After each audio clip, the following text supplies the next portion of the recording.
Bon ben voilà, ça y est, j'ai gagné mes premiers carrés StatCenter à vélo dans les Pyrénées. Et pour ça, je suis allé rouler l'Ultra Bike France Pyrénées Centrales qui était au départ de Saint-Gaudens en Haute-Garonne.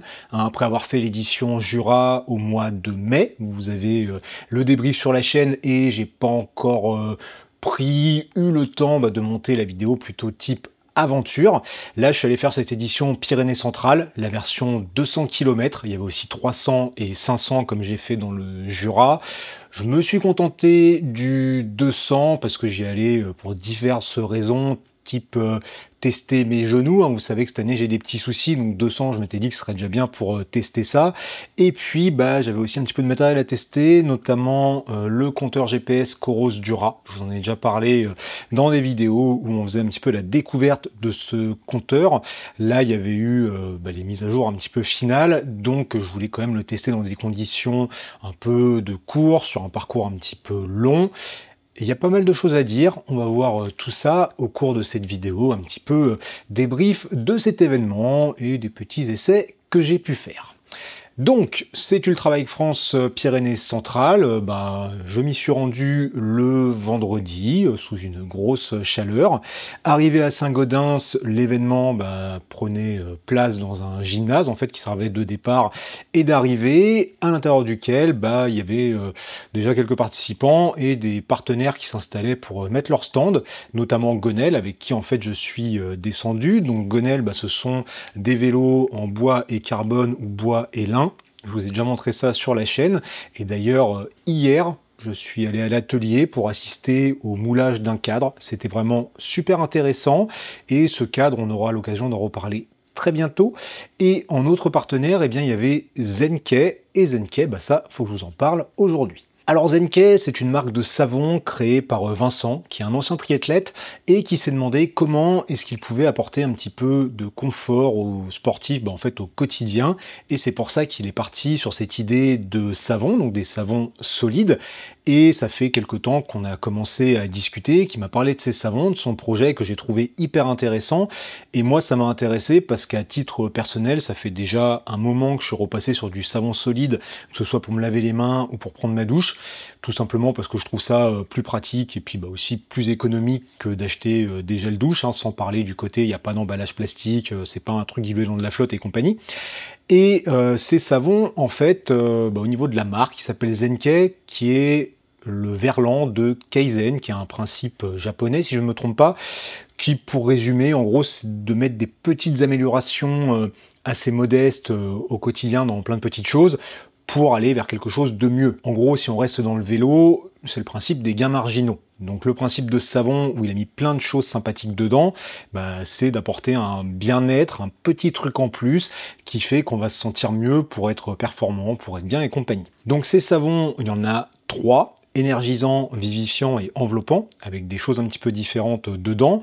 Tous sont sur une base d'huile d'arnica, sont biodégradables, sont saponifiés à froid. Donc ça, il m'a expliqué qu'en fait, c'était un temps de séchage plus long, mais que ça conservait toutes les propriétés de ce qu'on mettait dedans.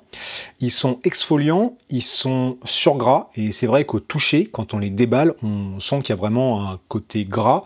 Et en gros, sur gras, ça veut dire que c'est enrichi en agents nourrissants pour nettoyer la peau sans la dessécher. Et honnêtement, là je vous en parle comme ça vite fait, mais je suis pas expert en savon. Par contre, lui, il connaît bien son truc et je pense que ce serait hyper intéressant que j'aille l'interviewer ou quelque chose pour qu'il en parle directement parce que, moi j'ai trouvé ça super intéressant à écouter. Et même chose, si vous avez des questions, vous pourrez lui poser directement. Donc moi les savons, je les teste depuis quelques temps et le premier truc qui m'a frappé quand j'ai ouvert le colis où j'avais les 3 modèles de savon, donc un gros et 2 petits formats échantillons comme ça.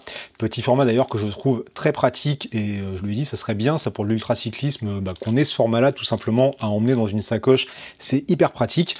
Et donc le premier truc qui m'a frappé, et là je viens de l'avoir juste en bougeant le savon, c'est l'odeur. Ces savons, ils sentent très bons, ils sont très odorants, ça se sent de loin.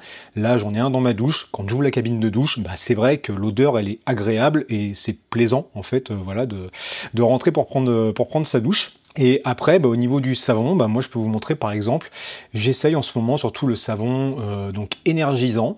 Et si on va sur le site, ça explique bien tout ce que ça fait hein, avec ce qu'il y a dedans.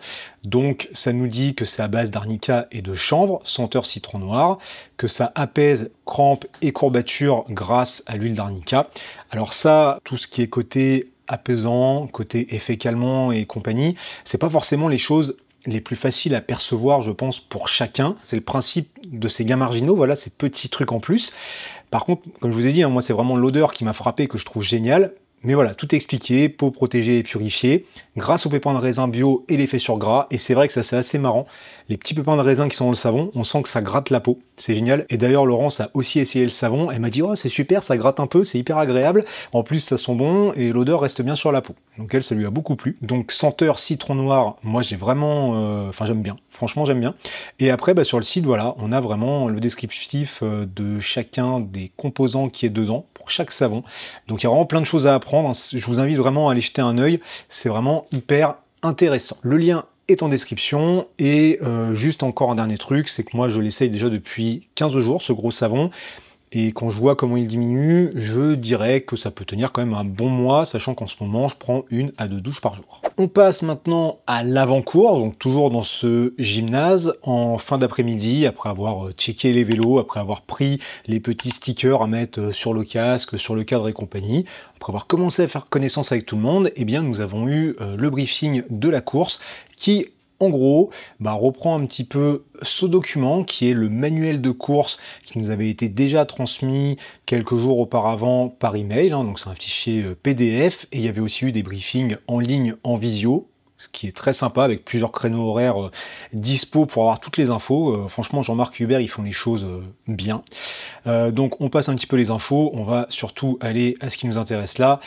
Les parcours, donc moi comme je vous ai dit j'étais sur le 200 km qui faisait 3200 D+, hein, je me suis dit pour mes petits genoux ça serait bien suffisant pour reprendre. Donc on avait un départ de Saint-Gaudens avec le col du Mantet pour démarrer, petite vue sur Saint-Bertrand-Comminges, je vous montrerai ça tout à l'heure, col de Coupe, col des Palomières, Bagnères de Bigorre, on pouvait faire un petit arrêt chez Octave, vous connaissez peut-être, on en reparle tout à l'heure aussi.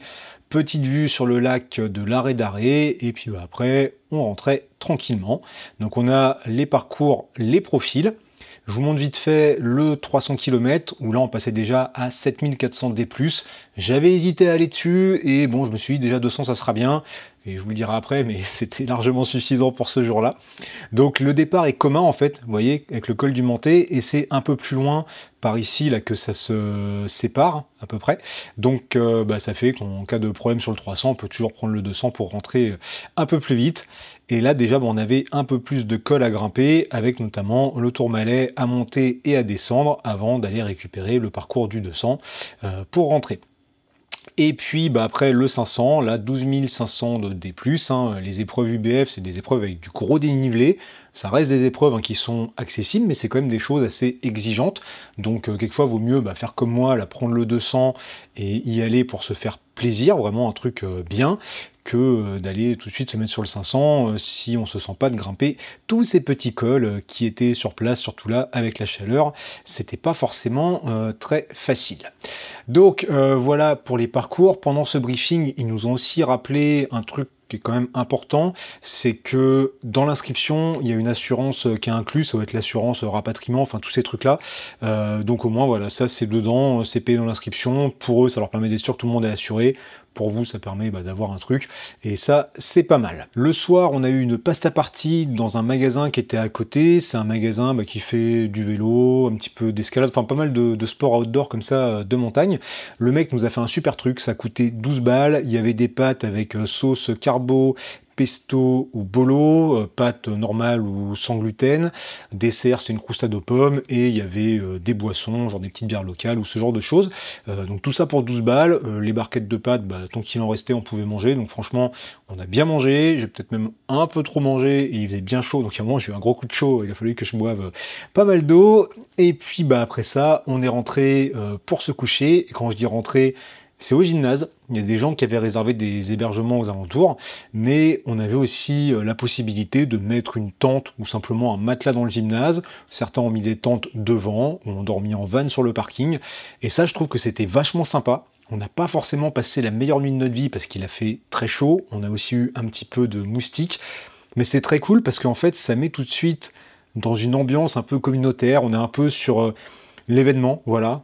On est dans le truc, on sait que le lendemain matin on part, on se voit déjà la veille, le matin on s'est réveillé tranquille, on pouvait prendre des douches sur place, il y avait le petit-déj, il y avait déjà des choses de prévues, plus ils sont allés chercher des trucs genre croissants, brioche, pain au chocolat, donc vraiment nickel. Et puis on sait que comme ça quand on rentre après la course, on a déjà un endroit sur place où on peut se doucher, se poser. Enfin, j'aime beaucoup cette idée de tout faire au même endroit, comme ça, de pouvoir y rester, au-delà d'économiser un hébergement. Au niveau du parcours, alors le matin, on a pris le départ de ce fameux gymnase, et la bonne surprise du matin, c'est que il faisait un peu plus frais et c'était couvert. Donc déjà, on n'est pas parti tout de suite sous un soleil de plomb, parce qu'on partait à 8 heures, donc avec le jour qui était quand même déjà bien levé. On a fait le départ tranquillement, donc départ commun, jusqu'à arriver au pied du col du Menté. Et déjà, entre-temps, le peloton avait commencé à s'étirer, et moi j'ai roulé toute la course en duo avec David. On avait déjà eu l'occasion de se rencontrer lors du Gravelman Occitanie l'année d'avant, où on avait fait une petite sortie récup le lendemain de la course où moi j'étais photographe, et là on avait bien appuyé, sauf que sur ce coup-là, lui il m'a beaucoup attendu parce que d'une, il a beaucoup plus l'habitude de grimper que moi, et de deux, comme je testais les genoux, j'y allais mollo, je pense que j'étais un peu fatigué, pas très bien hydraté, et la chaleur m'a quand même mis mal, parce que en montant ce premier col où on a commencé à voir un petit peu le soleil se pointer, je perdais déjà 15 litres d'eau sur 100 mètres. Franchement, je me suis très vite desséché, donc je pense, la fatigue, manque d'hydratation, ce genre-là, quand je suis dans mon appart, il fait déjà très chaud, je sue, rien qu'à faire cette vidéo, et puis peut-être l'altitude aussi qui joue un peu, je sais pas, le manque d'entraînement aussi, possiblement. Bref, donc il faisait pas très chaud, mais il faisait quand même très lourd, un peu de soleil en montant ce col qui était joli, qui était sympa, qui faisait dans les 16 bornes.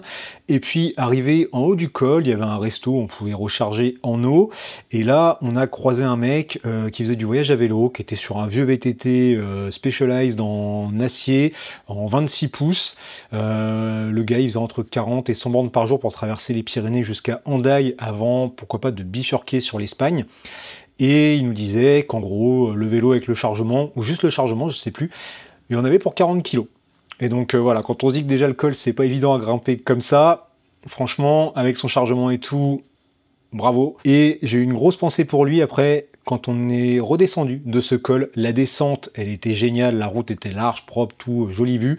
Et là, je me suis dit quand même, quand tu arrives dans les virages, avec ton VTT chargé comme ça et tes petits freins V-brake, tu dois quand même bien les user et parfois te dire oh putain ça va vite, enfin voilà, donc franchement bravo à ceux qui font ce genre de choses avec des vélos chargés ainsi. Arrivé en bas du coup après cette descente, là on a eu une partie qui était peut-être un peu plus longue, un peu moins sympa, qui était un peu plus plate, plus linéaire, des grandes lignes droites, avec un enchaînement de passages Haute-Pyrénées, Haute-Garonne, on changeait de département un petit peu tout le temps, et là je commençais à avoir quelques douleurs aux pieds. Ça, je vous en reparlerai tout à l'heure, c'est lié au genou et en fait au fait que je testais des semelles orthopédiques et j'ai décidé en fait de les tester sur ces 200 km sans les changer, j'avais la possibilité de le faire. J'ai dit je fais le test jusqu'au bout et en fait au fur et à mesure du parcours, j'avais de plus en plus mal. À un moment, on croise Delphine, donc Delphine, la femme de David, qui est venue partager quelques kilomètres avec nous. Elle n'était pas inscrite sur une course, mais en fait, elle a fait un parcours au départ du gymnase pour nous rejoindre.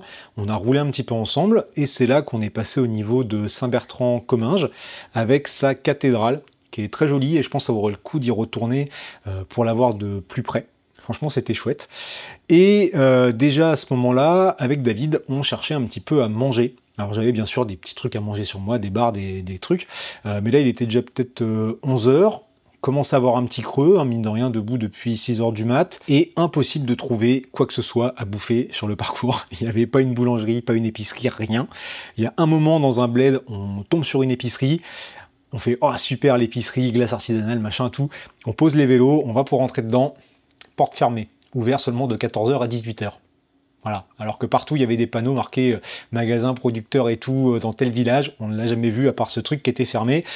Bref, on a continué, on a encore eu un peu de boss à taper, où je dégoulinais comme pas possible, j'avais un mal de crâne, c'était mortel, enfin j'étais vraiment déshydraté.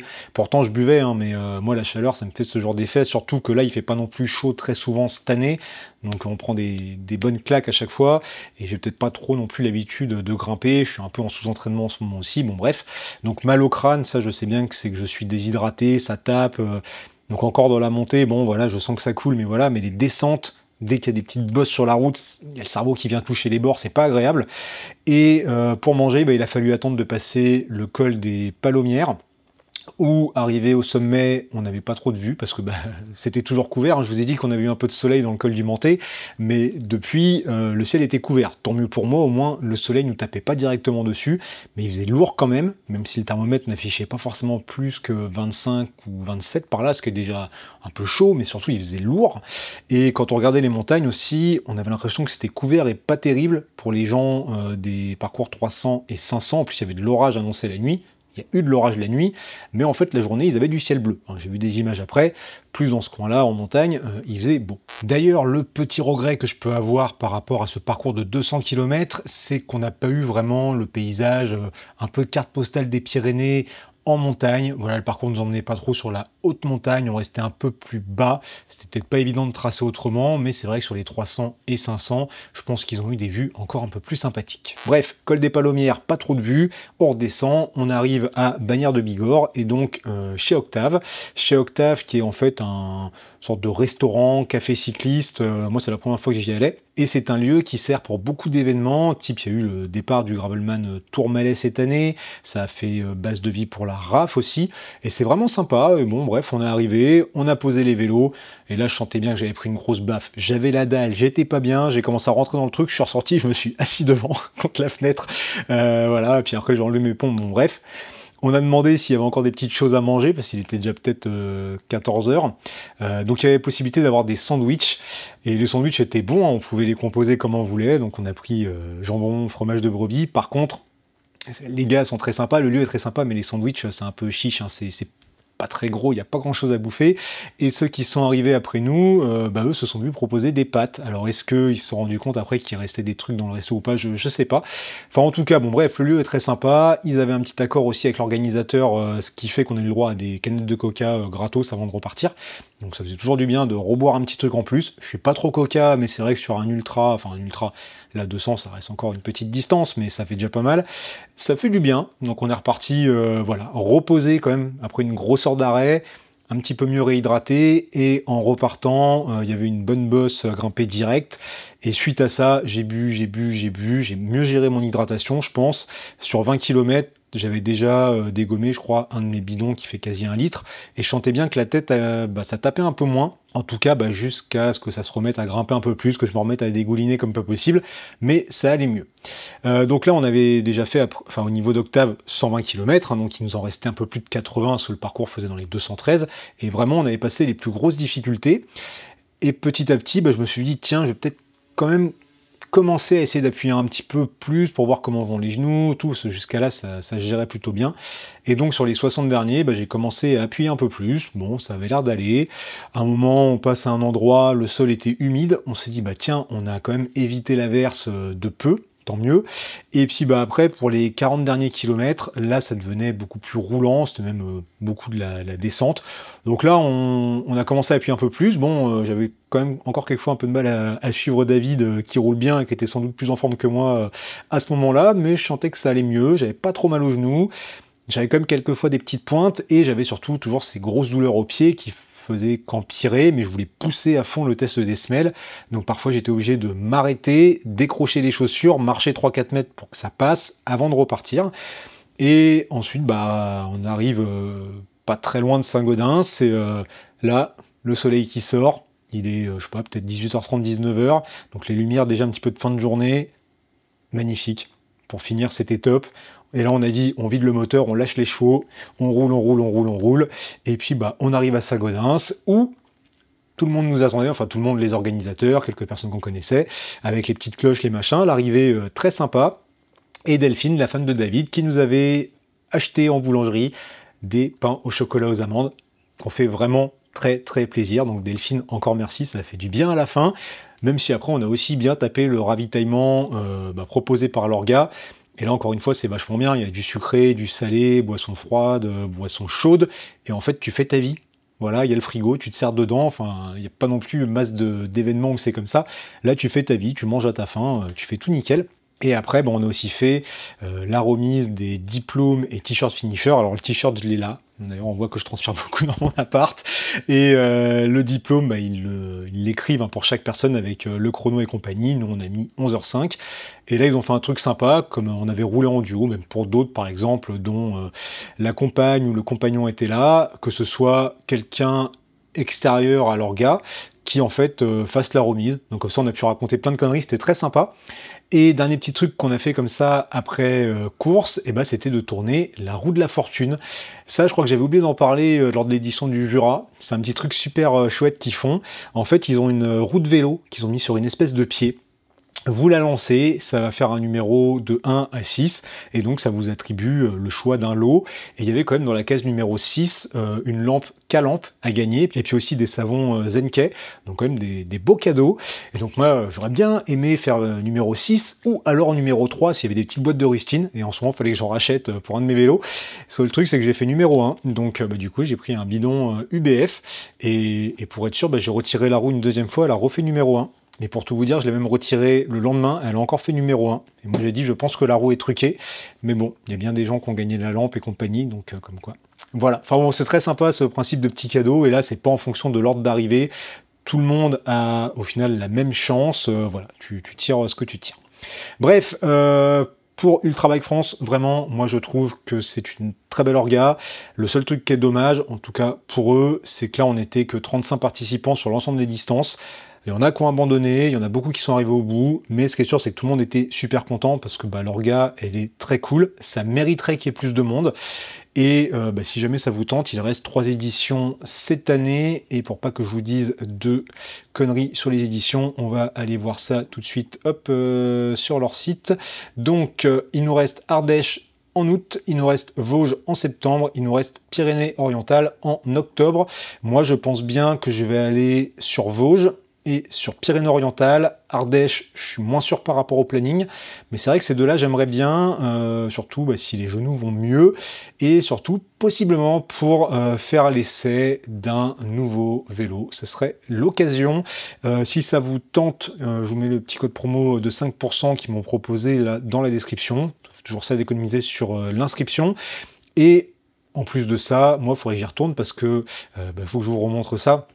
Dans les résultats, ils font pas forcément une grosse mise en avant du côté compétitif du truc, voilà, mais ils laissent quand même un championnat, voilà, UBF 2024, et là, j'ai regardé par curiosité, moi je suis classé quand même deuxième, voilà, donc en fait, plus on participe à des épreuves, plus on gagne de points, plus on monte dans le classement, et on voit Thomas ici, qui lui a fait donc 800 km au total, ça veut dire qu'il a fait une fois le 500 et une fois le 300, donc les deux mêmes éditions que moi. De toute façon, il n'y en a eu que 2 pour moi cette année, si je ne me trompe pas. Et moi, je suis deuxième avec 80 points, en ayant fait 700 km. Voilà. Et en troisième, on a Sébastien, qui lui a fait 500 km, donc qui a dû faire une fois 300, une fois 200.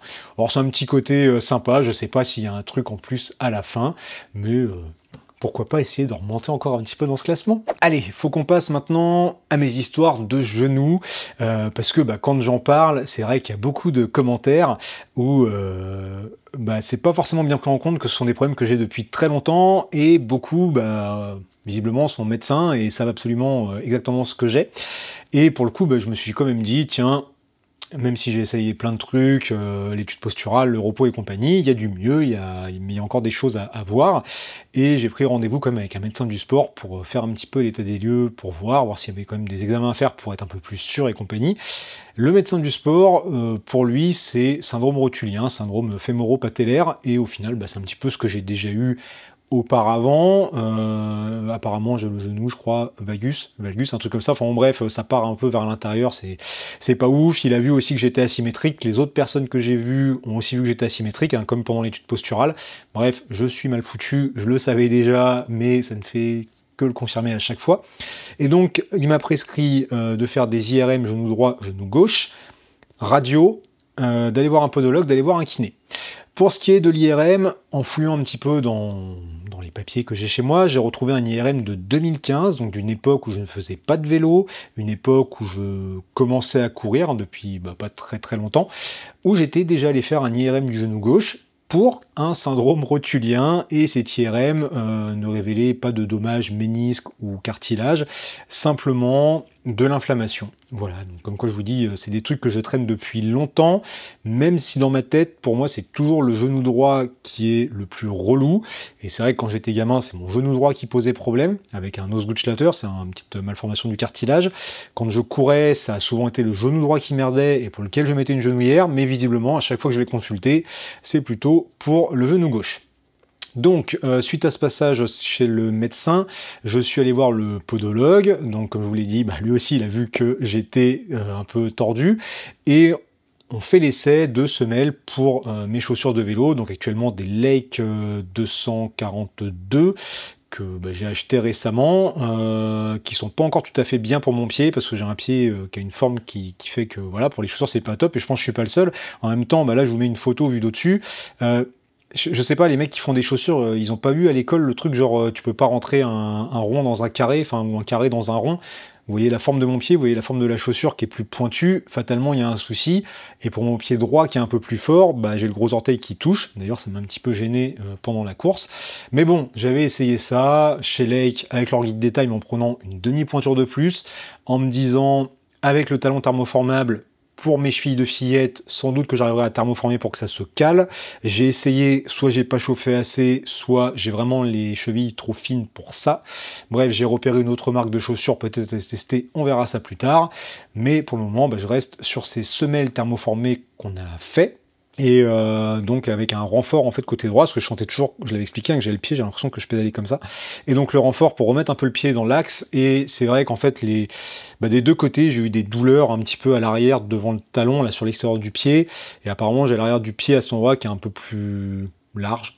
Voilà, et c'est vrai que ça serre, et le podologue me disait, en fait, avec la résine sous la semelle, plus la semelle carbone de la chaussure, c'est vrai que ça va peut-être dur contre dur, donc là on a essayé maintenant de reponcer un petit peu, donc on va faire des essais petit à petit. Depuis j'ai réessayé, je sens que j'ai un peu moins de soutien, j'ai eu mal le genou droit, peut-être c'est lié à la course, peut-être, voilà, il y a plein de choses à faire. Pendant la course, j'ai pas eu trop mal, sauf sur un redémarrage à 13 bornes de l'arrivée. On s'était arrêté remplir les bidons. Premier coup de pédale à gauche, j'ai eu mal. Et le lendemain de la course, j'ai eu un peu mal au genou aussi. Et je suis désolé, je me rends compte en parlant que je raconte beaucoup de choses et que c'est pas très très structuré. J'espère que vous arrivez quand même à me suivre.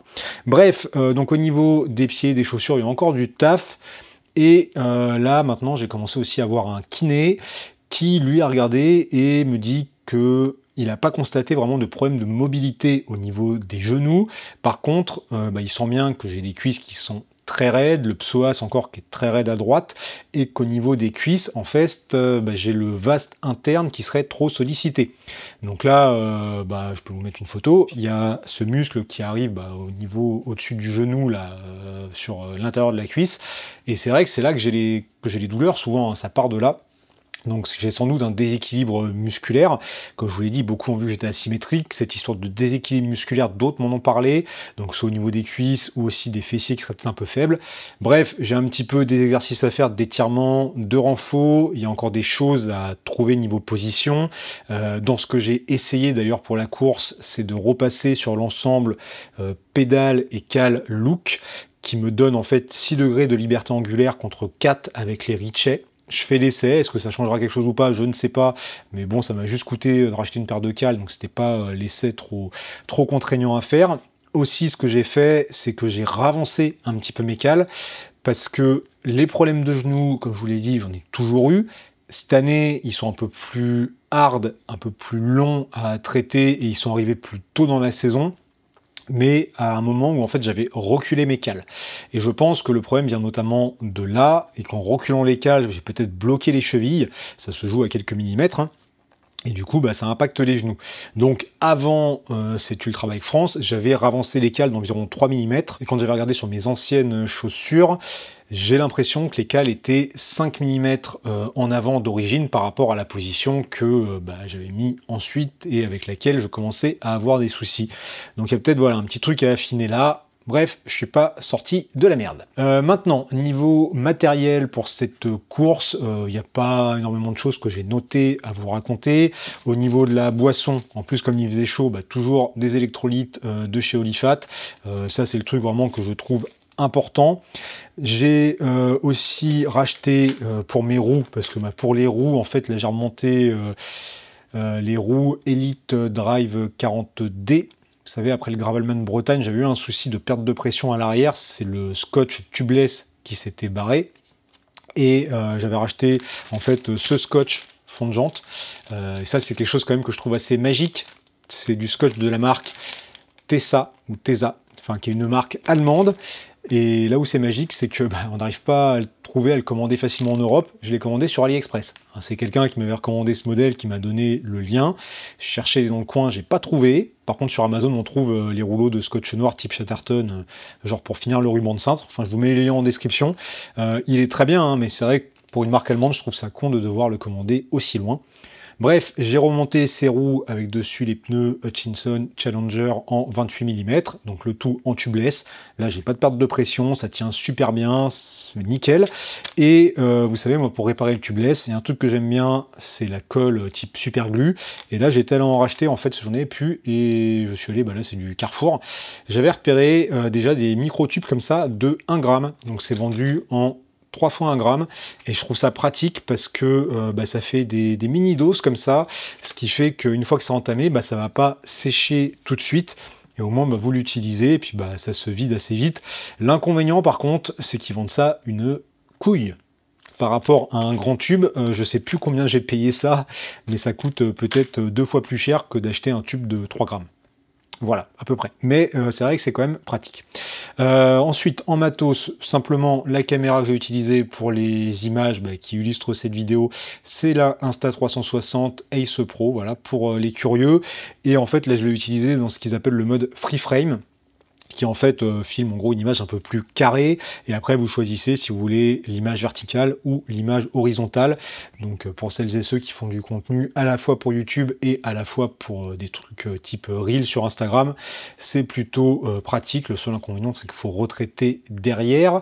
Et enfin sur le vélo, j'avais toutes mes belles sacoches blanches de chez Cyclite, où beaucoup m'ont dit « mais qu'est-ce que tu as dans tes sacoches pour un simple 200 km ?» Parce que c'est vrai qu'il y a quand même beaucoup de choses sur le vélo. En fait, la raison, elle est simple, c'est que sur le vélo, je laisse toujours la sacoche de cadre, la sacoche top tube. Là, j'ai pas enlevé les foot pouch, donc déjà de base, il y avait tout ça, qui n'est pas forcément rempli. Et j'ai rajouté la sacoche de selle pour une simple et bonne raison, c'est que dedans, j'avais d'autres semelles pour les chaussures, et comme j'ai des grands pieds, elles ne rentraient pas dans la sacoche de cadre, donc j'ai dû mettre la sacoche de selle, où j'en ai profité pour mettre la veste de pluie, le gilet jaune même qui n'allait pas servir, la trousse de secours aussi au cas où. Encore un petit truc niveau matériel que j'ai essayé, c'est côté fringues. Je vous ai parlé dans une vidéo récente des fringues de la marque Sirocco, qui est une marque espagnole qui propose des fringues à des prix vraiment intéressants, c'est très abordable. Moi j'en avais reçu, voilà, testé, je vous en ai parlé. J'ai trouvé ça bien pour le prix, hein, j'ai pas vu de gros inconvénients. Le seul truc qui est un petit peu dommage, c'est que ce soit fabriqué en Chine, mais bon, pour proposer des prix comme ça, pourquoi pas. Et juste, là, j'ai testé le cuissard Gravel, donc le modèle Berg, que j'avais déjà bien apprécié. Voilà, je l'ai mis pour 200 bornes pour voir ce que ça donnait vraiment sur du long. Donc c'est le modèle avec les poches sur les cuisses, avec dedans l'insert élastique interface pour le gravel, enfin un truc comme ça. Et franchement, sur 200 bornes, je l'ai trouvé top. Niveau confort, il n'y a rien à dire. Et surtout, c'est un cuissard qui est solide, parce que la semaine d'avant, je me suis tollé 2 fois avec, une fois de chaque côté. Une fois en Alsace comme une merde dans une flaque de boue. Ça, vous avez la vidéo sur la chaîne principale de ce que je suis allé faire en Alsace. Et puis, une fois, le week-end suivant, en fait, on faisait une sortie de groupe, et je discutais avec l'ami Jérôme, voilà, dans un chemin. Puis je le regardais, il me regardait, et à un moment, j'entends... Et en fait, c'est ma roue avant qui était partie dans une ornière qu'on ne voyait pas sous les herbes. Le temps que je comprenne que ça frottait, j'avais la tête par terre dans le champ de tournesol à côté. Donc voilà, j'ai fait les deux côtés du cuissard. Il n'y a pas un trou, il n'y a pas une égratignure. C'est costaud, c'est cool. Et chez Sirocco, un autre truc, Il me semblait bien que j'avais vu qu'il faisait des vêtements aussi fabriqués en Europe, et notamment au Portugal, et en fait j'ai retrouvé ce que c'était. C'est ce maillot notamment, il y a plusieurs coloris, hein. Ce maillot qui est en matière recyclée, donc fabriqué au Portugal. Alors j'ai demandé si je pouvais l'essayer. Seul truc, bah, vous voyez, il y a encore l'étiquette, simplement parce qu'il ne doit pas tailler de la même manière que les maillots fabriqués en Asie. J'ai pris du M, tout pareil, sauf que là c'est extrêmement trop petit. Voilà, donc j'attends de recevoir un L pour tester et on verra si ça va mieux ou si simplement la coupe ne correspond pas à ma morphologie, auquel cas je vous en parlerai pas plus que ça. Mais en tout cas, si ça vous intéresse, je vous remets le lien vers la boutique de la marque avec les 10% de réduc, hein, c'est un truc affilié et tout ça, mais ils ont des choses bien. J'avais dit j'étais moins convaincu par les lunettes, mais niveau fringues, ils ont vraiment des choses sympas. Et maintenant, bah, on va terminer cette vidéo avec le Coros Dura qui s'allume très très vite quand on appuie sur le bouton. Donc le compteur GPS de chez Coros que j'ai quand même pas mal essayé hein, depuis qu'il est sorti. Et comme je disais au début de cette vidéo, là bah, il y a le firmware un peu final qui arrivait au moment de la course. Donc c'était l'occasion de le tester, voir ce qui avait été amélioré. Il y a des choses qui ont été améliorées. Franchement, il est mieux que ce que j'ai pu avoir au départ. Il y a des choses que j'avais mal comprises, notamment le reroutage. En fait, le reroutage fonctionnait hein, par rapport aux vidéos que j'ai pu faire, donc le recalcul d'itinéraire, mais il fallait activer la petite invite, hein, le petit écran qui s'affiche quand vous êtes hors parcours, qui vous propose de rerouter, et à l'époque, il fallait ensuite valider à la main, et ça fonctionnait pas en tactile, ou du moins pas souvent. Il valait mieux le faire avec molette et bouton, et vous disiez si vous vouliez recalculer ou non. Et moi, quand j'avais eu cette petite invite la première fois, il n'y a rien qui se passait, donc je l'avais simplement désactivé. Bref, le reroutage, en fait, il n'y en a pas en interne. Ça, c'est le gros point noir pour moi de ce compteur, même si quand on suit une trace comme sur cet événement, on n'a pas besoin de recalculer souvent, sauf si vraiment on se perd. Vous êtes obligé d'avoir le compteur qui est connecté à votre smartphone et que le smartphone, lui, capte du réseau. Si vous n'avez pas de réseau, le compteur ne va même pas chercher à recalculer. Voilà, ça c'est le petit point noir. Par contre, niveau autonomie, ça fonctionne super bien. Moi, je l'ai encore laissé en mode double fréquence. Je ne l'ai pas encore essayé en simple. Donc, double fréquence, c'est 70 heures d'autonomie, plus la recharge solaire.